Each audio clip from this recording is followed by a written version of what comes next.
Have you ever wondered why the Shadowbinders of Asshai wear those lacquered covered masks? Now before I give you the answer, let me give you a hint. It's not because they're trying to protect themselves from an ongoing global pandemic. Hello everybody, I'm Kevin Pendragon, welcome to my channel, and in this video I will tell you the reasons why it is a matter of life or death for the Shadowbinders to wear their infamous masks. Make sure you like, comment, and subscribe. Don't forget to ring the bell to turn on notifications. And now, let's begin the video. Shadowbinders are practitioners of magic who learn their arcane arts in the port city of Asshai. Asshai is a distant, secluded city located just south of the Shadowlands, which is why the city is often known as Asshai by the Shadow.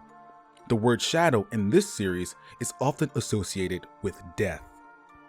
So it is no surprise that Asshai is a locale that seems somewhat hostile to living beings. Only the most intrepid dare travel over hill and under hill, or by wave and wind, to visit the mysterious city. The first Shadowbinder that we're introduced to is Melisandre in A Clash of Kings, though she does not wear the traditional lacquered mask. And don't worry, I'll get to the reasons why not later in this video. The next Shadowbinder that we meet, who maintains the traditional appearance, is a woman named Quaithe, and we also meet her in A Clash of Kings. She comes to Daenerys offering her advice, though her wisdom comes mostly wrapped in riddles, uneasy to decipher. Unsurprisingly, this frustrates both the characters and the reader as well. Due to her appearance and her sketchy behavior, all involved question her motives. Who is Quaithe? What does she want with Daenerys? Is she friend or foe? Can she be trusted? When discussing Quaithe, there's a lot of emphasis placed on the fact that she wears a mask, as if her appearance is an exception, not the rule. Her mere presence is like a challenge by the writer. I have given you this character and I am keeping her appearance from you. Now it is up to you to figure out who she is. Let's go over two popular theories regarding Quaithe. These theories are central to understanding the mystery of the masks. One is that she is someone from the past, the other is that she is someone from the future. The first theory would have us believe that Quaithe is Shiera Seastar, a bastard daughter of Aegon the Unworthy, one of his great bastards, along with Brynden Bloodraven Rivers and Aegor, also known as Bitter Steel, legitimized on Aegon's deathbed, much to the woe of the realm. This would, of course, make her one of Daenerys Targaryen's ancestors. Shiera was a great beauty, famous for having a condition called heterochromia, meaning her eyes were different colors. Quaithe's eyes are said to be, quote, wet and shiny beneath her lacquered mask. Could it be the mask helps to glamour her true eye color, as well as conceal her identity? Quaithe being Shiera Seastar would mean the character is well over 100 years old. However, such a long life is rare, but not out of the realm of possibility. Bloodraven would be just as old, and he is still alive, in a manner of speaking. Melisandre, another Shadowbinder, is rumored to have practiced her magic for, quote, years beyond count. Another possibility is that Quaithe is Daenerys Targaryen from the future. Yeah, you heard me right. This is a wild one, but through the Weirwoods, we know that time travel is possible.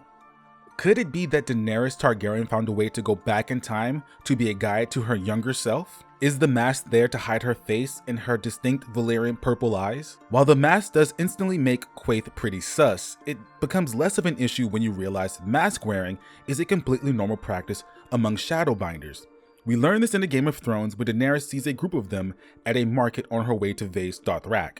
She enjoyed watching all the people too, dark solemn Asshai, even the dour and frightening Shadowmen, who covered their arms and legs and chests with tattoos and hid their faces behind masks. Quentyn Martell runs into several of them at a tavern in A Dance with Dragons. 4 stories tall, the merchant's house dominated the docks. Here the traders from Old Town and King's Landing mingled with their counterparts from Braavos and Pentos and Myr, even masked Shadowbinders from Asshai by the Shadow. So while Quaithe wearing a mask is instantly suspicious, she has a good excuse for it. I wanted to take the time to really dissect this aspect of all of these theories because I know a lot of people are expecting a big Scooby-Doo style reveal where Quaithe's mask is finally ripped off and we find out that she's been someone like Euron Greyjoy this whole time. But I don't think the mystery in the character is who they are, but rather than what they have to say, or what they can do. Now let's return to Melisandre, a Shadowbinder, but one that does not wear the traditional mask. In A Clash of Kings, Melisandre gives us another cold example of what this order can do when they put their arts to dark use. Mirri Maz Duur was the first practitioner to show us this in A Game of Thrones, when she summoned the shadows to wreak revenge on Khal Drogo, Daenerys, and their unborn child Rhaego.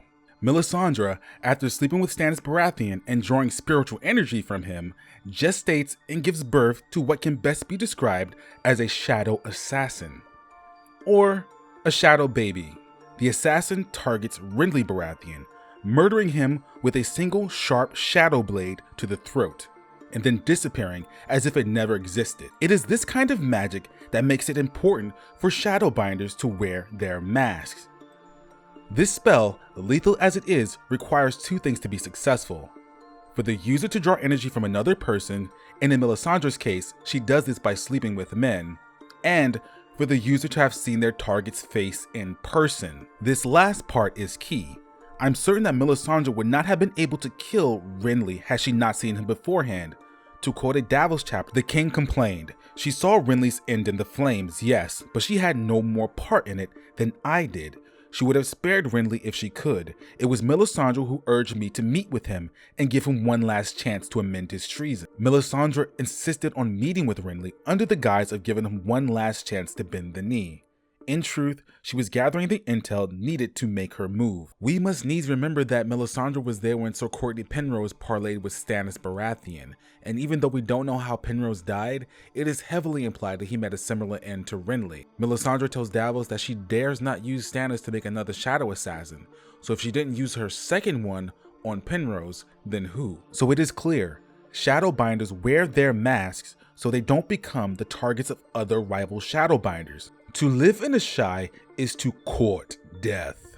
All japes aside, Asshai seems to be a place hostile to living beings. Nothing seems to grow there, there are no animals to hunt, and the fish in the sea are deformed. You would have to be a fool to eat them. Any sort of sustenance must be imported from the outside. Nothing grows here, not even children. In fact, there are no children in Asshai. So not only does the terrain reject life, then you must look to your neighbor, who is possibly another shadowbinder. You know what they can do, and they know what you can do too.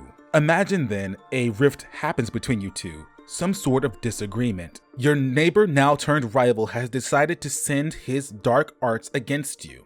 But even though he knows where you live, he doesn't know who you are. With a simple change of garb and location, you become no one.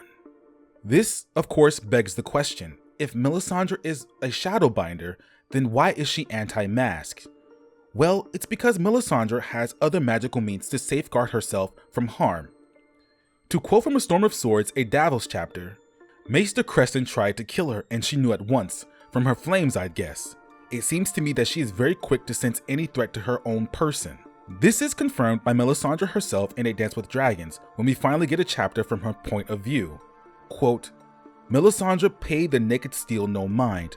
If the wildling had meant her harm, she would have seen it in her flames. Danger to her own person was the first thing she learned to see. Her confidence in her faith is pretty incredible, so much so it crosses over into arrogance. She truly believes R'hllor is using her for some divine purpose, and that no one can interfere with the will of God. She has a mission, and since she has not achieved it, it is inconceivable to her that she could possibly die before then. She doesn't fear other shadowbinders because, to quote again from A Dance with Dragons, there was no one, even in her own order, who had her skill at seeing the secrets half revealed and half concealed within the sacred flames." So, Melisandre is an anti-masker who expects her faith to protect her from harm. And that's it. Shadowbinders wear masks because they don't want to become targets of other shadowbinders and to get shadow shanked.